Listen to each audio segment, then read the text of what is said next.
On Tech News today, GoPro's got a new camera, and it's cheap, too. Plus, Microsoft's got its own set of cardboard virtual reality goggles, and BlackBerry's CEO tries to demo the company's new Android phone, but instead, he demonstrates that he doesn't know how to use Android. It's all coming up next on Tech News Today. This is Twit. Bandwidth for Tech News Today is provided by CacheFly at CacheFly.com.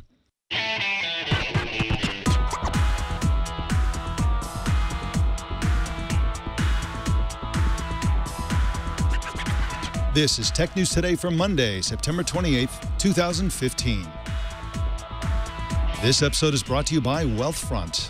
Wealthfront is a low-cost, automated investment service that's the most sophisticated way for you to invest your money. Whether you've got millions or just starting out, visit wealthfront.com/TNT to sign up and get your free personalized investment portfolio. That's wealthfront.com/TNT. And by ZipRecruiter. Are you hiring? With ZipRecruiter.com, you can post to 100-plus job sites, including social networks, all with a single click. Screen, rate, and hire the right candidates fast. Try ZipRecruiter with a free 4-day trial now at ZipRecruiter.com/TNT. Tech News Today is the show where we talk about the tech news with the journalists who report it. My name is Mike Elgan. Our co-anchor today is CNET.com editor-in-chief Lindsey Turrentine. How you doing, Lindsey? I'm doing great, Mike. Good morning. Good morning. And I don't know if you've been playing with the new iPhone, but I have, and it is a speed demon. I really like it. But one of the things that surprised me was that the, you know, the fancy photo feature where you take a picture and it also does a tiny video on the before and after. Yep. You snap live photos. Yeah, live photos. I find that it doesn't really work that well. And what I mean by that is that the result I have is always so far away from what Apple demonstrated. They always had this, you know, perfect little demonstration of this feature.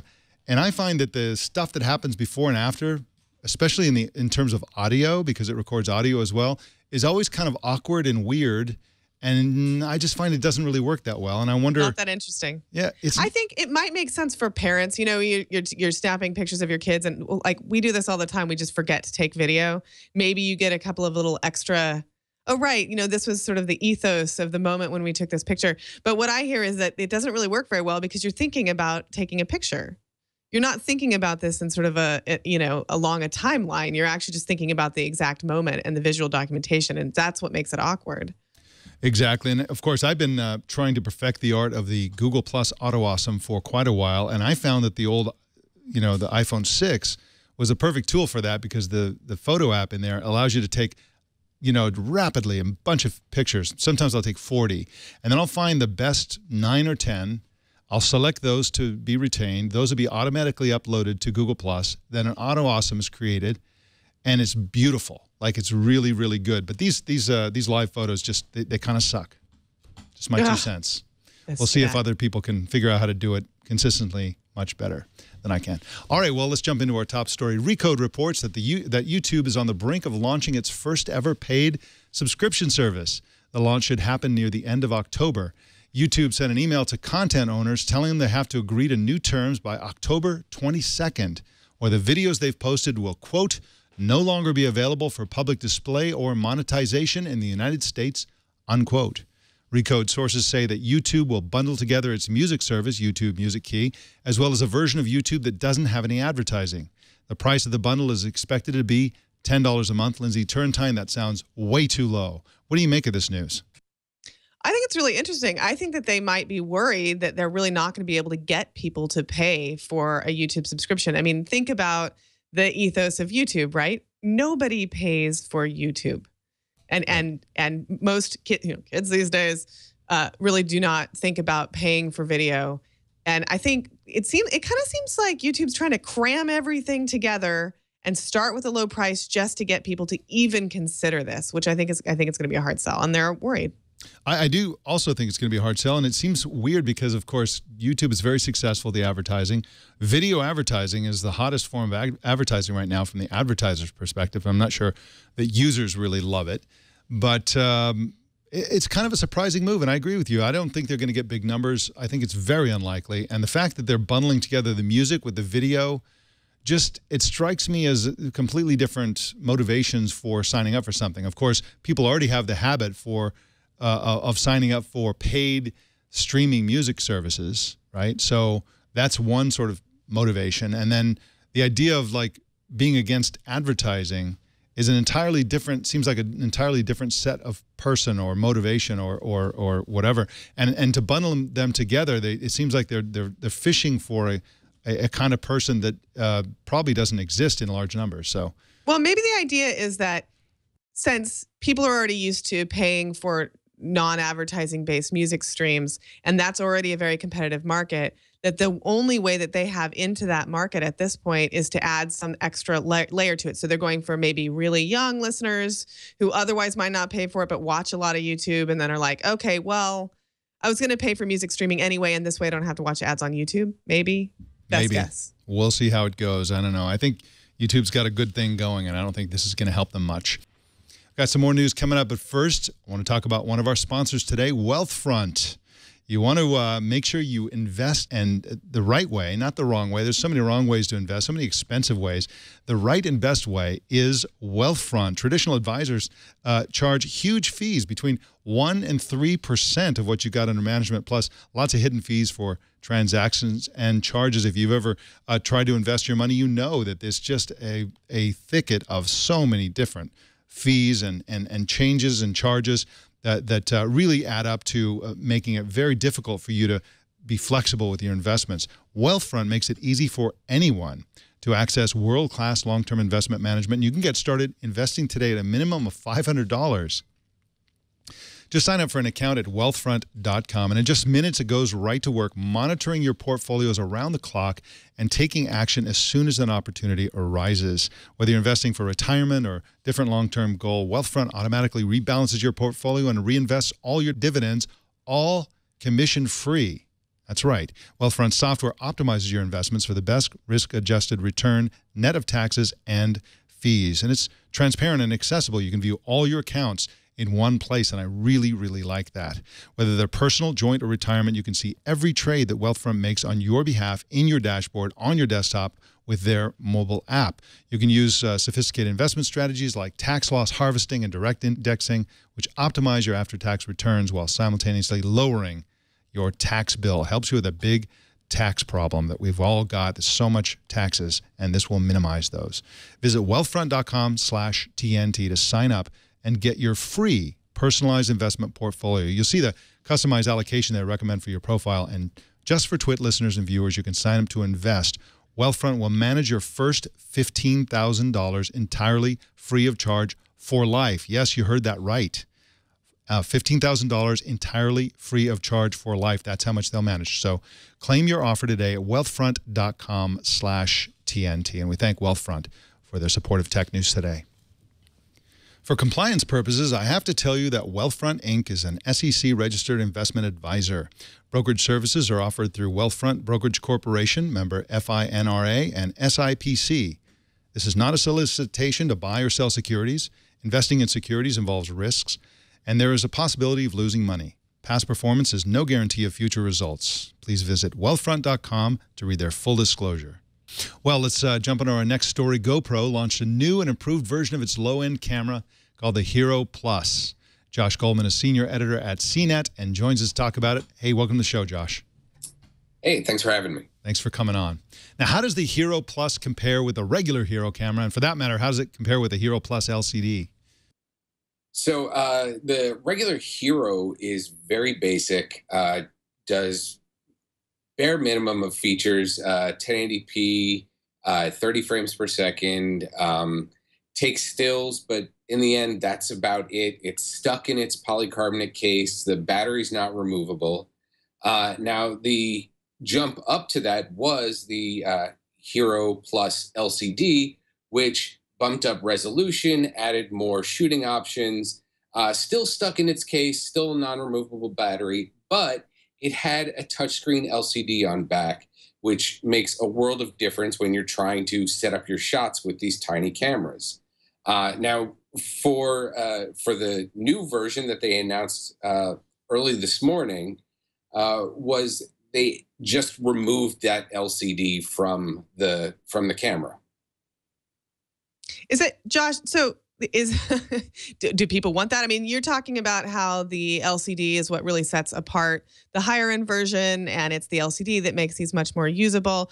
Who do you think the target audience for this $200 one is? Somebody who wants to save $100. Cheapskates.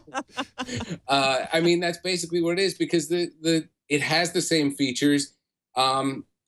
Instead of having the touchscreen, you have built-in Wi-Fi that allows you to connect to your smartphone or your tablet. So then you can use that to set up your shots. So basically, you're saving $100 by saying I can do without the LCD. I think it also might appeal to some drone users who can't really look at the LCD while it's in flight anyway. So that's the fact that it's cheaper. And you may get it stolen by a seagull or something makes it more attractive, I guess. What else did GoPro announce, Josh? They also announced a $100 price cut on their Hero 4 Session, which was the tiny cube waterproof camera that they announced back in July. I think part of the problem was the reason for the price cut was that it was priced. Well, it was priced too high. It was priced alongside the Hero 4 Silver, which had things like a removable battery, much higher resolution, a lot more shooting options. It was just in the typical form factor that we know GoPro when we think GoPro.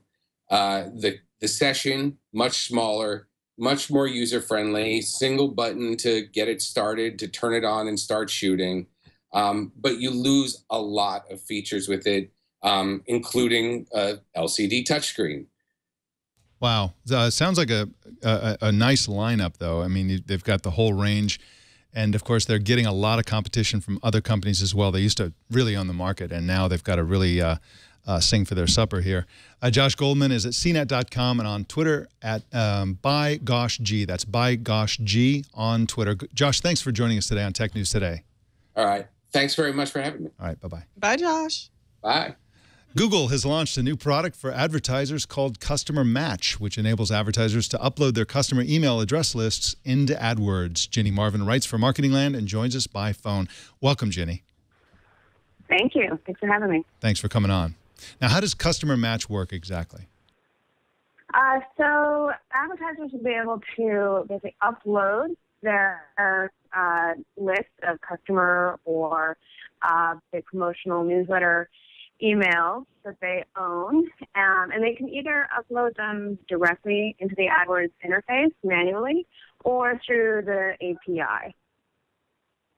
So once that's happened, where do these ads appear, and how are they different from your sort of regular AdWords ads, or are they different? Yeah, well, so the ads themselves don't necessarily have to be different. The formats are exactly the same. What's interesting about this is, so when the rumors first came out that this was going to be probably releasing at some point this year, it was in the Wall Street Journal broke the news this spring, saying reports were coming out that they were working on this to get it out for the end of the year. So at that point, it looked like it was just going to be a search targeting capability.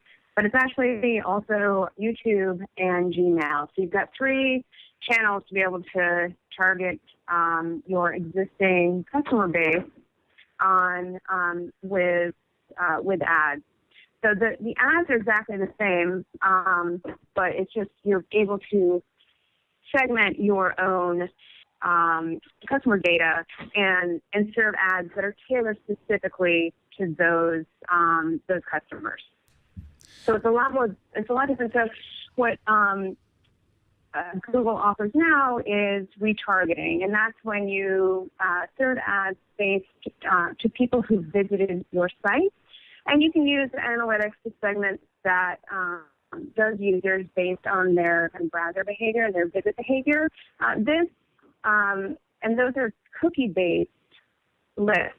These are, they're email-based. You own them. They're much more stable lists, and certainly across devices. And for mobile, email is going to just be a lot more, a stronger signal than a cookie.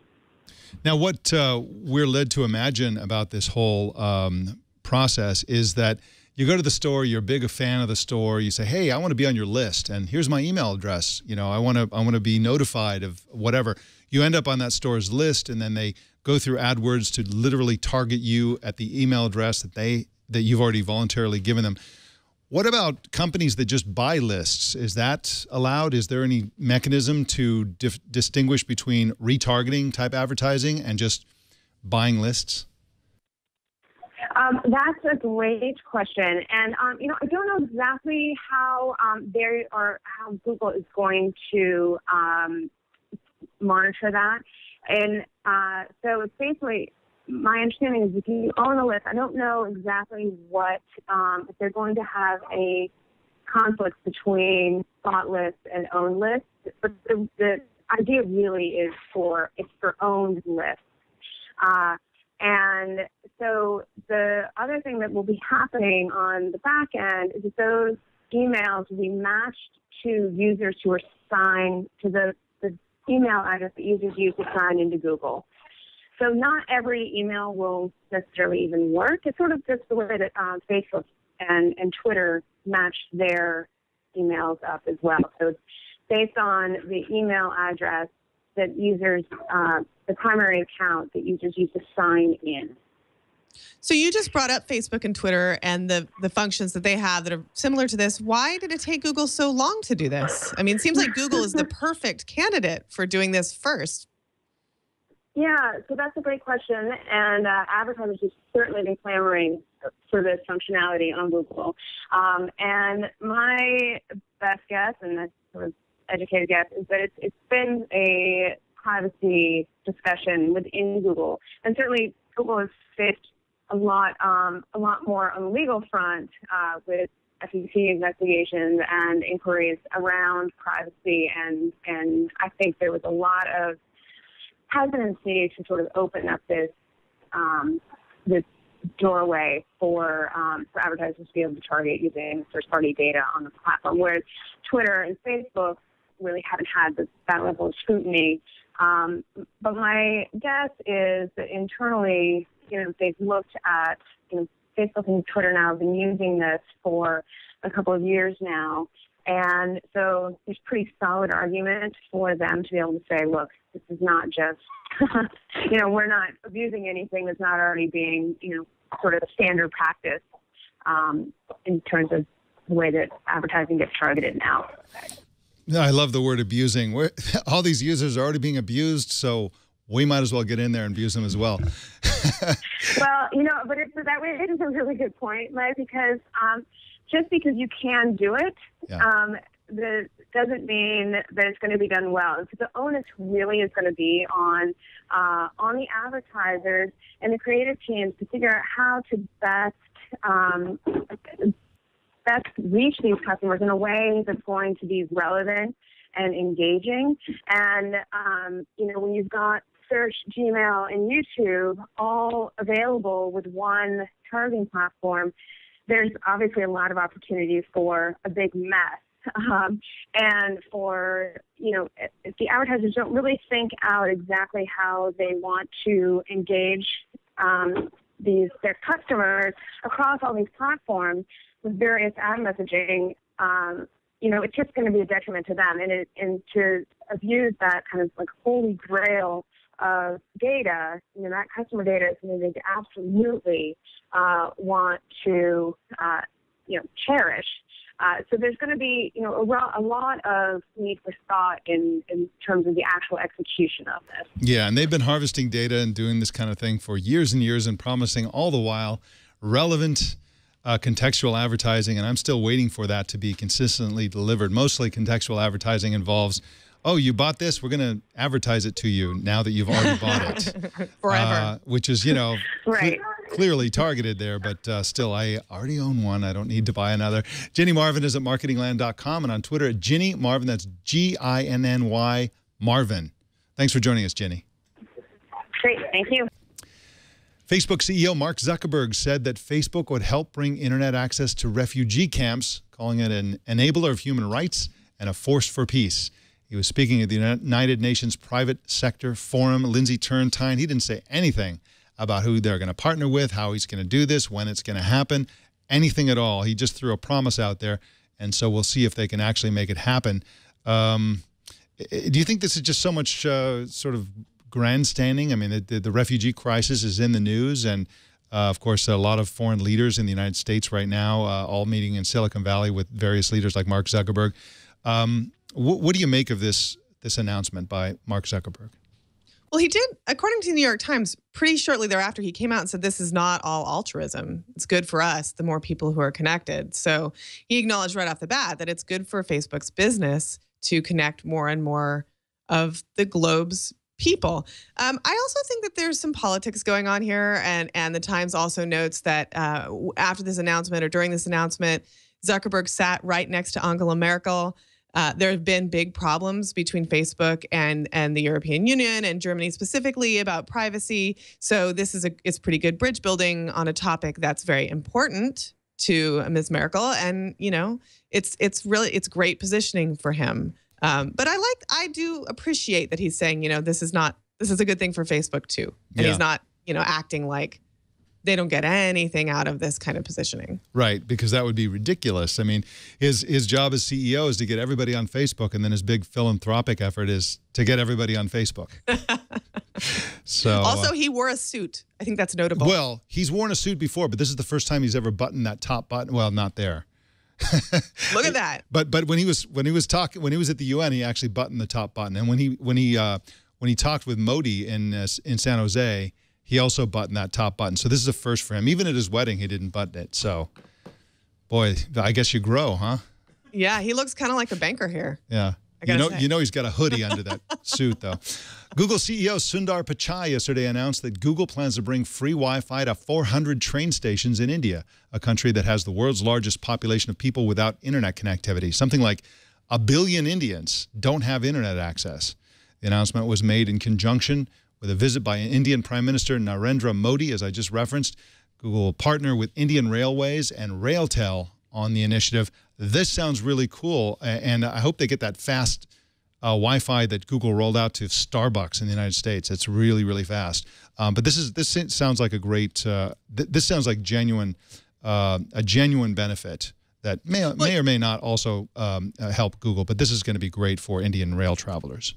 Oh, it's going to be great. It's going to be great for lots of reasons. I mean, I have a friend who's Indian who was telling me that the culture of communicating in India is so wildly different because everybody still pays for data incrementally, really. So there's this whole culture of callback where if you want to talk to somebody, you dial them and you let it ring for a certain number of times and hang up, or you dial a certain number of times. Infrastructure is completely different in India, and giving people access to Wi-Fi opens up a whole new world of apps that they just will not use now because of data caps. So it's a great move for Google. Yeah, and Google will not be able to just go in there and say, oh, here's some free Wi-Fi, and you have to use these Google apps or whatever, because, of course, India is very sensitive about net neutrality issues. When Facebook tried to do something sort of kind of like that, sort of subsidizing data connectivity on mobile phones, and then provided a suite of apps that was very favorable to Facebook, they were accused of abusing their program to violate net neutrality. So I think that it's very clear that this is going to have to just be free Wi-Fi with no strings attached at all. Yeah, absolutely. Well, Google made a big splash with its Google Cardboard virtual reality idea more than a year ago, and now Microsoft has a cardboard initiative called VR Kit. The VR Kit was seen on a hackathon promotional website in Russia. This is is this another example of Microsoft coming in really late with something where the buzz has already died down on it, and then launching it in a way that everybody's kind of confused about it? Like, for example, I don't know what does it mean that this was launched in Russia for this hackathon? Is this a one-off? Is this was this done by like a marketing agency in Russia? Like, I have no idea. I have no idea either. I will say that the idea of a competitor to cardboard is a crack up. Yeah. Because, I mean, cardboard is a piece of cardboard. Well, and it's also right? Open source, right? Exactly. Yeah. You can make your own. I mean, I think this seems to me to be a marketing stunt simply because of the way this looks, right? It's printed. There's this sort of a Microsoft ad on the back. It's a great way to associate Microsoft with virtual reality.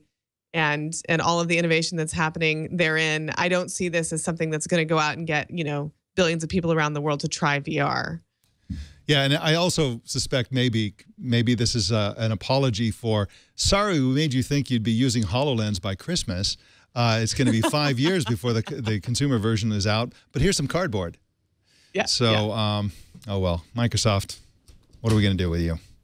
Well, Facebook today introduced a new advertising product designed for social media ad campaigns that work with TV commercials. The program is called TRP Buying. TRP stands for Target Rating Point. The system relies on Facebook's partnership with Nielsen's digital ad ratings division. Of course, this is kind of an inevitability, Lindsey, because you have to be able to launch TV and social media campaigns simultaneously and be able to measure how effective they're being. Otherwise, what's the point? Yeah, and this is all timed to coincide with Ad Week, which happens in New York this week. This is the week when advertisers get together and talk about making even more money. Yes. So this is, advertisers are clamoring for this. It's very hard for advertisers to know what they're getting for their dollars on the internet. Anything that they can do to get more information, they usually like. Yes, that is absolutely true. Well, we got some more news coming up, but first let's talk about hiring people. Let's talk about ZipRecruiter, one of our sponsors today. ZipRecruiter will solve several of the biggest problems that you face when trying to hire for your small business or your department or your group or hiring an assistant or whatever it is you got to hire. There are several huge, previously insurmountable problems with doing that. The first of which is that people are scattered all over the internet. There isn't 1 or 2 or 5 or even 10 job boards where everybody can be found.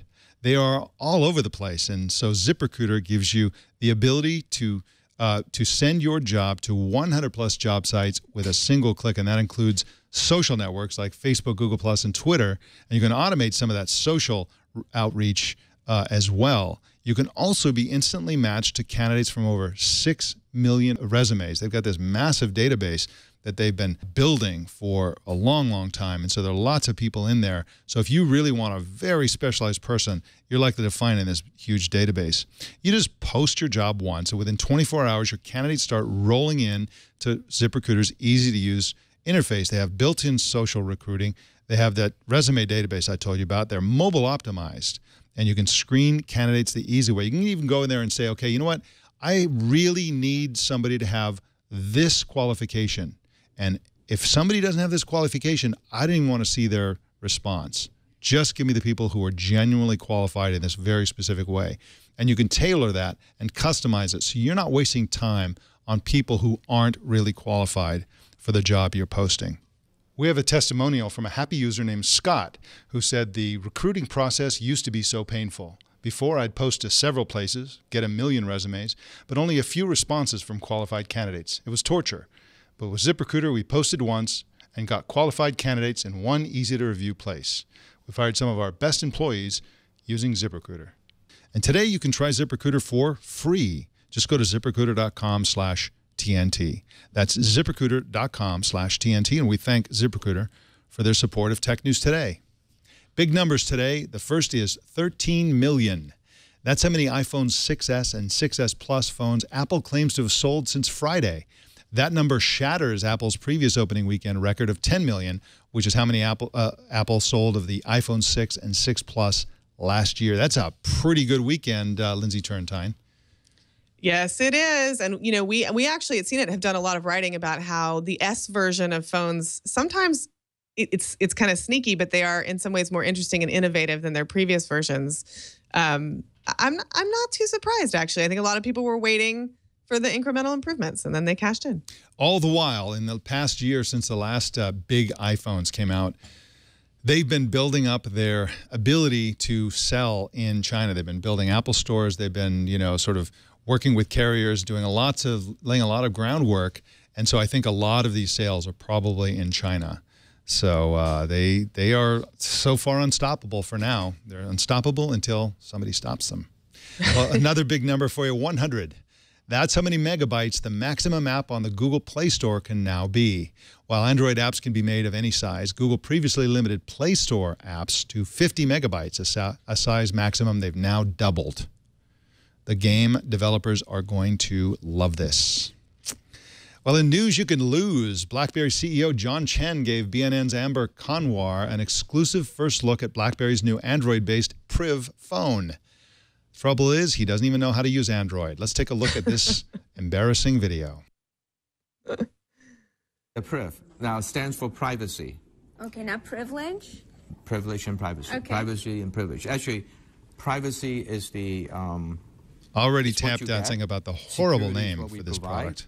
And privilege is what you end up. And that's how we think about it. Okay. So I'm seeing here it's curved, but you also have the slide. Let's see the slide. And so I was going to do that last because Okay, I've always so that's impressed the people gray. when do that. Okay. So obviously it runs Google, right? And then... There we go. So then I have to set it up. This is a demo unit. No. So it runs Google and... Some poor PR person who was supposed to set that up is really hurting now. I was exploring. Yes. So, anyone you know, it's I recommend ZipRecruiter to that person. This is the first curve. First curve, yeah, of ours. And you have the latest specs. I mean, literally the latest Qualcomm specs and the cameras and all that good stuff. And it's touch, obviously, you saw that. And the claim to fame, obviously. There it is. Is slide. That's why a lot of people would call it a slider. You slide out and have the QWERTY keyboard. And the QWERTY keyboard also has anyway, so this could be yeah. your mouse. Oh, that's harsh. Yeah. You should know your product, even though, maybe he's just trying to demonstrate how great the BlackBerry operating system is. It's so easy to use. Well, we got some email from a TNT fan named Tyler Winfield who said, "Hey, Mike, great show. Always love my daily dose. While listening to Friday's show, you and Christina talked about the upcoming Google announcement and the rumored Google Chromecast audio product. Christina made an interesting point about it being a Sonos competitor and that there have been other apps that do similar audio synchronization functions, but nobody mentioned the analog feature that this may replace. For years, low-power FM transmission was used for this exact purpose. It started with small FM dongles to transmit smartphone audio to car radios before auxiliary ports and Bluetooth were standard. I'd set up several of those house party rigs where a 1-watt FM transmitter was used to broadcast audio to various rooms that could be tuned to. FM transmission has no inherent sync issues, and it served as a great way to get music to all rooms of the house, even on the bathroom clock radio. Without wires or excessively expensive equipment, it was simple and made sure that nobody missed a beat. I know many people of non-tech backgrounds that often use FM transmission for just this use case, syncing audio without running speaker cables all over the place. It should also be noted that a 1-watt legal FM transmission will go significantly further than any Bluetooth or Wi-Fi connection. Just my thoughts on the issue. I'll certainly be getting whatever it is as I've been personally searching for this kind of solution for over a year now. And I don't care for Sonos. Longtime fan, Tyler Winfield. Well, I think that the biggest difference between FM and what Google is probably going to be announcing tomorrow, actually, Google Chromecast Audio, is that my guess is this is about synchronization, so that every Chromecast Audio dongle itself will be playing. It'll be the player. And it'll plug in the speaker, and what'll happen is there'll probably be a synchronization of these multiple players throughout the house, and then it'll play directly from the dongle. That's different from FM, where it just picks up the signal, which is being played centrally from a single place. And this is also the case with AmpMe, which is a mobile version that we talked about last week. That, again, it doesn't play from a central hub. It synchronizes, and then it plays from the smartphone itself. So I think that's the different thing that's happening nowadays, Lindsey, which is that they're little players all over the place. Have you looked at the news, and do you think that it's likely that Google will actually launch Google Chromecast Audio tomorrow? I think it's likely that they'll talk about it. I'm not sure that they'll launch it, although I do think that it lines with the news we talked about earlier in the show about potential subscription audio from Google. Yeah. Right? That would all make sense. And so we're starting to see a little bit of a roadmap here. These things are starting to come out. The signs point to a strong possibility. I would be sort of surprised if we all walked away with them tomorrow, but it's possible. I mean, Google has done things like, they put things under the seats. This might be a great little item to pass out at a press event. Yeah. It'd be so exciting. I might pass out myself. Are you going to be there, Lindsey? Are you going to be at the event? I will not be at the event, but a bunch of people from CNET are going to be at the event, and we're going to be live streaming all kinds of stuff, and we'll have a pre-show, and come join us. We're going to be covering it. There's going to be a lot of news tomorrow. Hell no. Don't come join Lindsey. Join us right here on twit.tv. Leo's going to be live blogging as well. Two monitors side by side. Choice is good. Take your pick. I will be at the event myself, and if the CNET crew looks like some kind of street gang, I'll be avoiding them.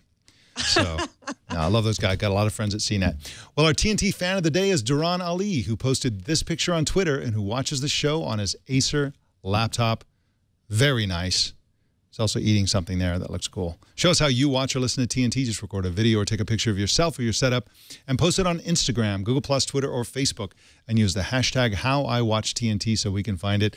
Lindsey Turrentine, what else are you working on besides tomorrow's big event that Google's going to have in San Francisco? Well, we've got some really some products you've heard of. We're going to be reviewing in the next 24 hours that I cannot talk about quite yet. And on Thursday, we're going to be covering a big LG launch in New York. So that should be interesting too. Yes, it certainly will. It looks like they're going to have an interesting announcement at that event. Well, Lindsey, thank you so much for calling today, and we'll see you next week. See you next week. All right. Let us know what's on your mind. Send email to tnt@twit.tv, or you can call us at 260-TNT-SHOW. That's 260-868-7469. You can subscribe to Tech News Today at twit.tv/TNT and watch us live every weekday at 10 a.m. Pacific, 1700 UTC at twit.tv/live. You can also subscribe to our subreddit at technewstoday.reddit.com, and you can follow me at elgan.com. Don't miss our other news show, Tech News Tonight, at 4 p.m. Pacific every single weeknight. And that is the Tech News Today. This show is produced by Jason Cleanthes and edited by Anthony Nielsen. My name is Mike Elgan. Thanks for tuning in. We'll see you tomorrow.